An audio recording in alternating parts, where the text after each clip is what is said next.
맹공은 선수들을 조지고 선수들은 서로를 조지고. 시뚱 그것도 3년 내내.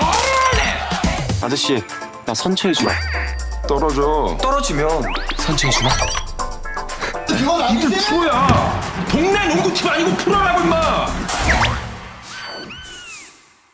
안녕하세요, 드라마톡입니다. 여러분, MBC가 드라마 극본 공모를 한다는 사실 알고 계신가요? 제가 드라마 리뷰를 시작한 지 얼마 안 돼서 이런 것이 있는 줄은 몰랐는데요. 오늘 제가 리뷰할 작품은 2024년 MBC 드라마 극본 공모전에서 단막 2부작 시나리오 부문에 최우수상을 받은 맹감독의 악플러입니다. 저는 주로 다음화 예고편 리뷰를 하는데요. 이거는 다음화 예고편이 없는 거예요. 그래서 봤더니 2부작이라고 하네요. 저는 개인적으로 박성웅 배우님을 너무 좋아해서 이 작품을 한번 봐야겠다 했는데 생각보다 이 작품은 조금 만화적인 요소가 있고 1화의 내용이 전반적으로 좀 팀의 부정적인 내용들이 많아서 약간 보는데 좀 마음이 아프기도 하고 괜히 좀 안타까운 마음으로 보긴 했었습니다. 그런데 제가 이 작품을 선택한 이유는 이 드라마가 보여주고 또 말하려고 하는 것이 분명했기 때문입니다. 제목 자체에서 악플러가 있는 것을 보니 예나 지금이나 인터넷상에서 정말 무서운 존재, 악플에 대한 내용을 다루겠구나 했는데요. 간단하게 이 작품은 한때 농구 선수로 슈퍼스타 삶을 살았던 맹공이 감독이 되면서 벌어지는 이야기를 다루는데요. 그가 영구 결번을 달 정도로 저스트라는 팀에서 레전드 선수, 감독의 삶을 살다가 어떠한 이유에 의해서 저스트 팀을 떠나서 빅팬더스 감독으로 넘어갑니다. 하지만 빅팬더스로 가서는 3년 연속으로 플레이오프도 가지 못할 정도로 성적이 형편없어요. 급기야 많은 팬들의 원성을 사며 퇴출 위기에 놓였는데요. 여기서 이 작품은 악플을 받는 사람의 입장과 악플을 다는 사람의 입장을 서로 보여주는데 특히 이 작품은 농구팀의 이야기로 시작을 하는데요. 팀의 성적 부진이 감독에게 책임이 있고 경기를 뛰는 선수들에게도 책임이 있지만 뭔가 과거에 살고 있는 이 맹공 감독은 도무지 이 상황을 돌파해내지 못하고 있습니다. 그러니까 책임은 져야 되는 건 알고 있는데 정확히 이 상황에서 어떻게 더 나은 방향으로 가야 할지를 그는 모르고 있다는 것이죠. 이에 다양한 악플러들이 나와서 맹공이 이끄는 빅팬더스 팀을 비판하는데요. 맹공은 팬이라고 하면서 비판하는 악플러들을 이해하지 못하고 프로 선수라고 하면서 뒤로 가면 갈수록 제 실력을 발휘하지 못하는 선수들을 이해하지 못합니다. 그러니 맹공이 하게 되는 것은 또다시 소리 지르고 또다시 화를 내는 것 뿐이었죠. 급기야 팀은 경기 중에 팀원들끼리 싸우는 촌극을 보여주면서 사실상 빅팬더스는 심리적으로 팀 해체 수준에 이르게 됩니다. 그런데 이 팀을 진심으로 사랑하는 한 악플러가 있으니 그가 바로 맹공 멸종단이라는 닉네임의 맹공 전담 악플러 화진입니다. 맹감독 입장에서는 다 똑같은 악플러지만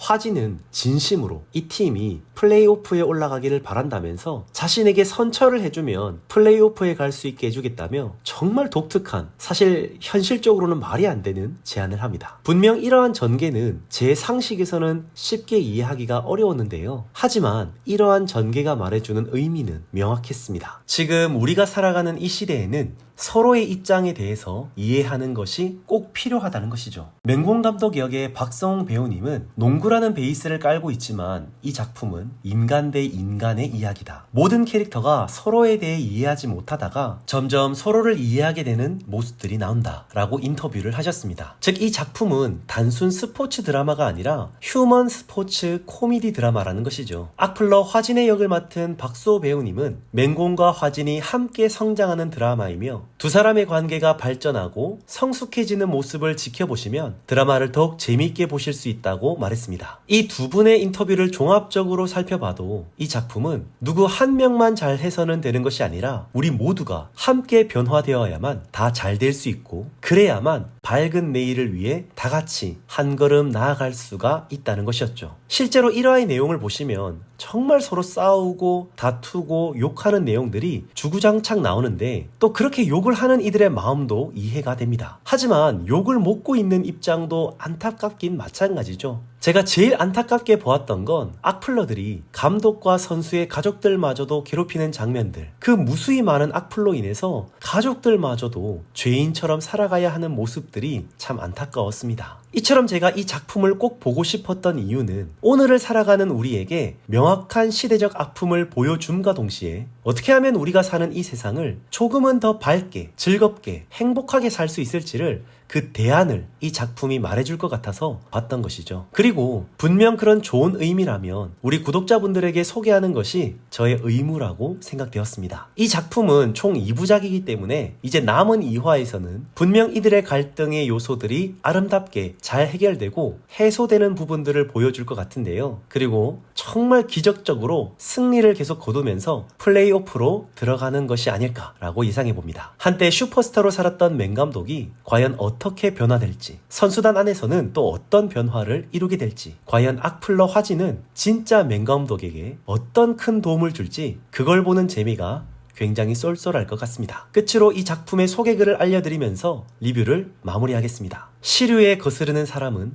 고인물 소리를 듣는다. 깨끗하고 맑게 흐르는 물만 가치 있는 것이라면 흐르는 물의 가치는 고인물을 정화하는 데 있는 게 아닐까 생각해본다. 맑은 물이 고인물, 좀 끌어주고 함께 흐르는 것. 고인물과 맑은 물이 서로의 골칫덩이가 아닌 시행착오가 되는 것. 결국 우리가 같은 방향으로 함께 흘러가는 존재임을 인정하는 것. 그런 가치를 이야기하고 싶었다. 성적 부진으로 퇴출 위기에 놓인 프로농구 감독 맹공이 팀 성적을 위해 자신의 악플러 화진과 함께 어떤 대반전의 역사를 써내려갈지 MBC 드라마 맹감독의 악플러 추천드리면서 구독, 좋아요, 알림 설정까지 부탁드리면서 저는 다음 영상으로 다시 찾아오겠습니다. 지금까지 드라마톡이었습니다.